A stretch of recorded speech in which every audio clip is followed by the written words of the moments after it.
Greetings, my lovely coffee cats.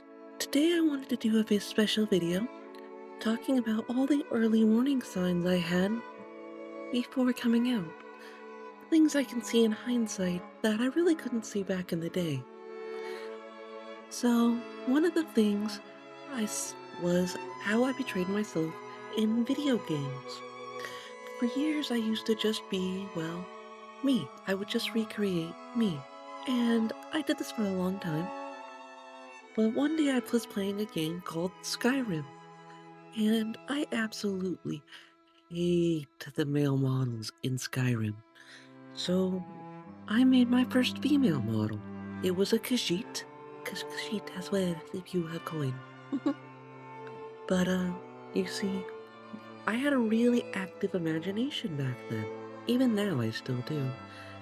And I was really able to get into roleplay.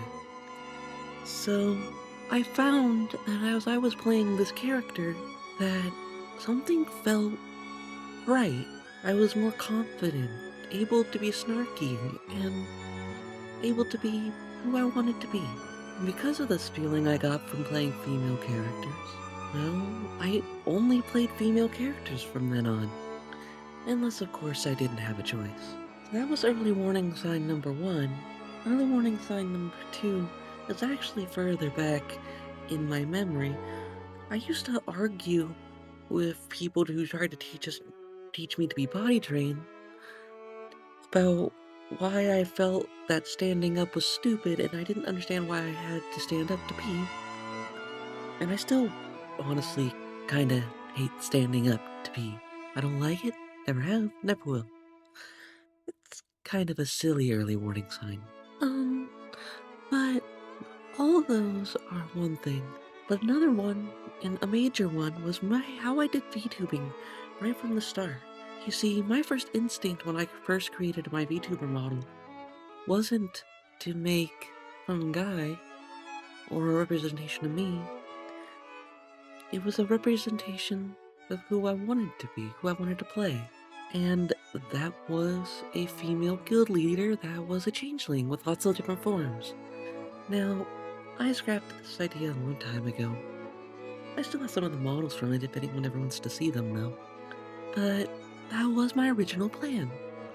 And honestly, it never occurred to me why I was attracted to do this the way I was. It just felt natural. What never felt natural was me in real life. In fact, when I finally accepted who I am, my partner will tell you, I was in tears because it felt like a massive burden was finally off my shoulders. But at the same time, I was fucking terrified. And I still am, because this changes everything. How I think, how I talk, everything. I don't have to hide anymore, at least not from you, and not from my coworkers either. I still have to hide and express myself from my family, but it will happen with time. Honestly, in hindsight, it makes a lot of sense, as I don't really even have any male hobbies. All my hobbies can be construed as either nerdy or feminine. Like, for example, I like to sew and weave and cook. Mhm. I take care of people for a living, which is a traditionally female job as well. But, in hindsight, it is pretty obvious. And a lot of people kinda already knew before I did. So, I hope this video was something that you could relate to, and I'd like to hear what are some of maybe your early warning signs if you're also trans in the comments below. Farewell, my lovely copycats. Until next time, bye.